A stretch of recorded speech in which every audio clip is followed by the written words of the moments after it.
everyone, welcome back to the channel. It's Marie here, long time no see. I haven't done videos in quite a while, but decided to get a new setup set up. So I've actually moved position in my craft room, set everything up, so hopefully get some more videos out to you soon. Today's video though is all about the new project pack in the shop, which is called Noteworthy. Now the new project packs are going to be smaller, more affordable. Totally understand the struggles that people have been having in terms of like cost of living and all of that going up. So we've made the project packs smaller to make them more affordable. We've also made them more flexible. So with the stencil, you can have the stencil now in all three sizes like you would from any other stencil in the shop, in 6x6, 8x8 or 12x12, so you can choose. What I've got for you today are three backgrounds. They are not completed layouts. I wanted to show you the backgrounds before I finish the layouts, just so that you can see what the background looked like before I cover it up, because we all do that, don't we? We make a beautiful background and then we put loads of stuff in it and you can't really see the background. So I wanted to show you before I made and completed the layouts.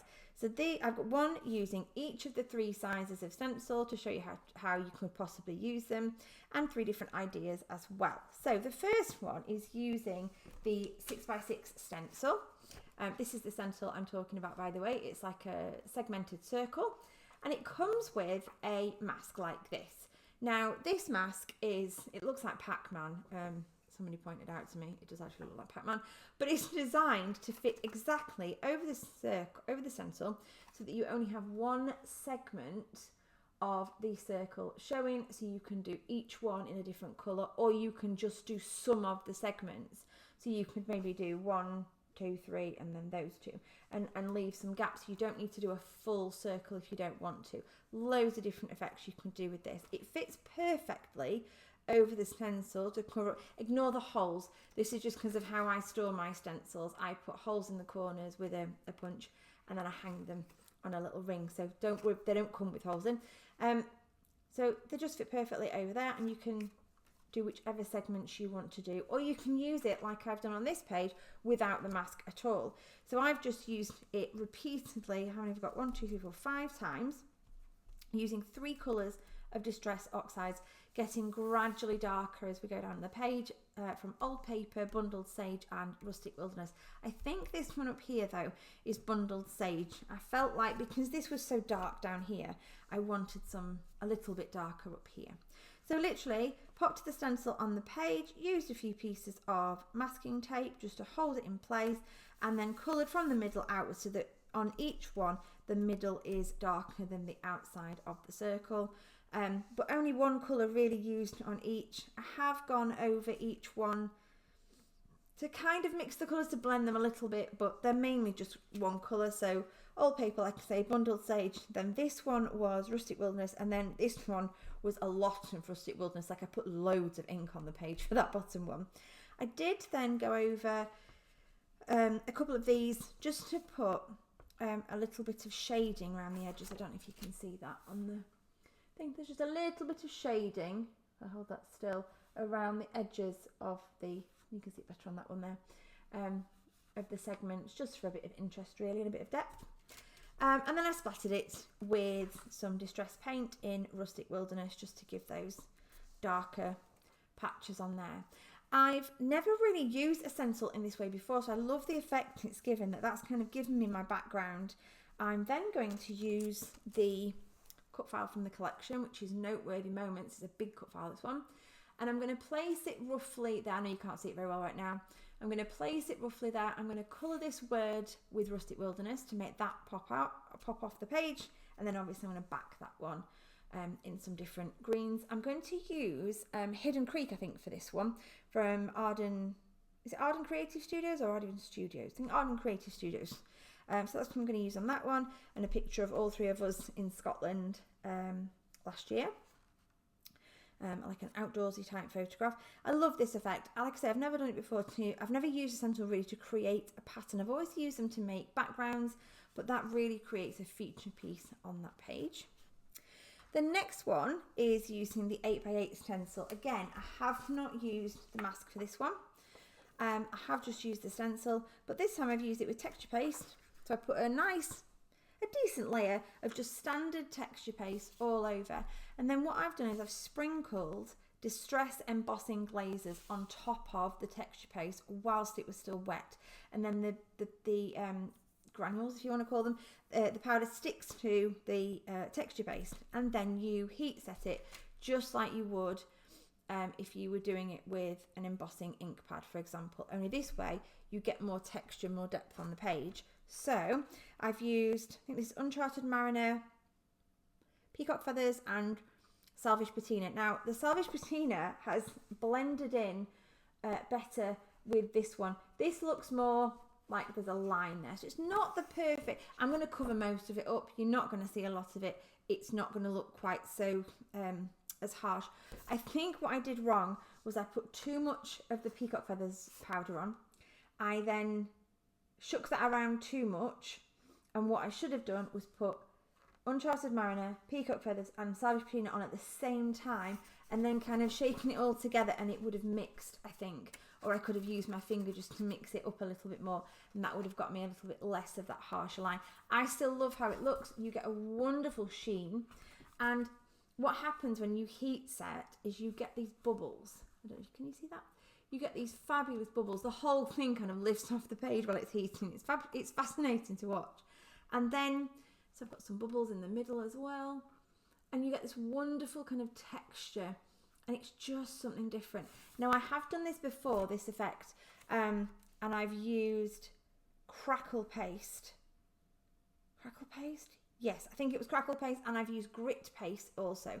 And both of those give completely different effects as well. The crackle paste is fantastic because you also get those cracks down the paste, and the grit paste obviously gives it a real gritty sort of texture. So play around with that. It gives a really fun kind of background. My plan for this one is to use the Love This Day acrylic title that comes with the kit. With the project pack, I may just dust a tiny bit of like Salvage Patina and a little bit of colour behind that to make that pop off.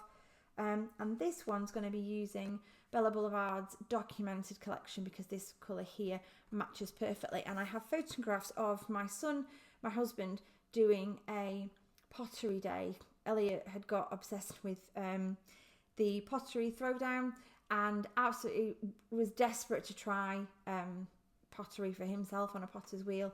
So we took him for a day out for his birthday. They've got some lovely photographs, and I thought the circle kind of reminded me of the potter's wheel a little bit, so that kind of ties all that in together, which I really like.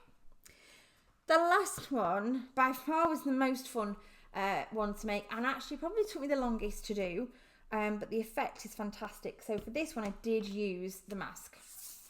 So I taped my page down to my glass mat. I then taped this down on top of it so nothing would move. That's just the stencil. I can't even remember which way around it was. It doesn't really matter right now, but I taped that down as well. And then I used the mask so I could do, I'm going to have to turn it so it's the right way around so I can show you properly. That's it. So there it is, sat as it was, and then I used this to cover up all of the sections barring the one that I wanted to colour. I've used 6 colours on this. Each one of these starts with a darker colour and has a lighter, and I've blended them in the middle just with blending brushes. So this one is Prize Ribbon, Stormy Sky. We've got Brushed Corduroy and Wild Honey, and then this one is Uncharted Mariner and Salvage Patina. I love those colours. The funny thing that happened when I was doing this, I started with the yellow, and I did this section, and this section, and without the blue, probably you can still see it now, it looked like that radiation symbol that you get outside an x-ray department, and it really made me chuckle because that's not the photographs I'm going to be using, but it really made me chuckle until I got the blues on there. It did look like that, but it's so easy to use. The margins, these are nice and thick. And then if you position this carefully, you get the colour on there, but you don't really get any colour on, much colour on the stencil itself. So you don't need to take the stencil up and clean it between changing colours. You do need to wipe this bit, or you will wipe colour off of the mask back into the segments. So I did the 3 yellows, then I did the blues, then I did the greens. And that worked really well. And all I had to do in between was give this a quick wipe, not a wash, but just a quick wipe with kitchen roll. That was enough to get enough of it off, and just slowly move it around, tack it down with some masking tape, colour each section, and yeah, it came out like that. I then decided to add some stitching. I've got a new sewing machine, which I adore because it's got a play button on. I don't even have to use the foot pedal. It's fabulous. And you can see I've stitched down all of the lines there. Just gives it a lovely bit of texture. And then I've also splattered onto here with some Dr. Martens bleed proof white. I don't know if you've ever noticed with acrylic paint, if you splatter acrylic on Distress Oxides, I don't know if it's the same with other inks, but I mainly use Distress Oxides, so if you splatter them on there, the colour bleeds through and you end up with spots on your colour that are really blue or really yellow. Now I have got a little bit has happened here because I watered it down, my mistake, but if you use it as it's intended and you splatter with it, none of the colour bleeds through, and it gives you a really great speckled effect. This one's going to be used with the No Limits collection from Cocoa Vanilla Studios, because there's some of this lovely turquoisey colour, and I've got some fabulous photographs of my son when he was tiny wearing a hat and some sunglasses, and he looks so funny, like real cool dude. I'm going to use the Noteworthy title for this, and don't forget the project pack also comes with, let me just get those in focus for you, 7 flair, so there's a whole load of different words and things that you can use on there, all in a really neutral shade, so you can use them on any of the pages and they'll work because they're not coloured. So I do intend to use a couple of these on the pages as well, and they blend in really nicely. But yeah, I had a lot of fun playing with these stencils and trying out different things, things I've not done before. This I have done before, but it's a great effect. I've never blended colours with it before. I need to practice that. This was great using all the different colours, and like I say, I've not really done this kind of effect before where I've repeated a stencil in such a way to create a background and a pattern. So I hope this has inspired you. Watch out for the layouts coming very soon. I'm going to get these finished and show you the finished products. I might do a little run through on here and on YouTube, and then I might pop this in the Peartree group as well so you can see the layouts, and I'll do some nice close-ups as well so you can see everything. You'll find the project pack in the shop. I'll pop a link in the description below to it. It's available pre-cut or digital. And yeah, thanks for watching, and I will see you again next time. Bye for now.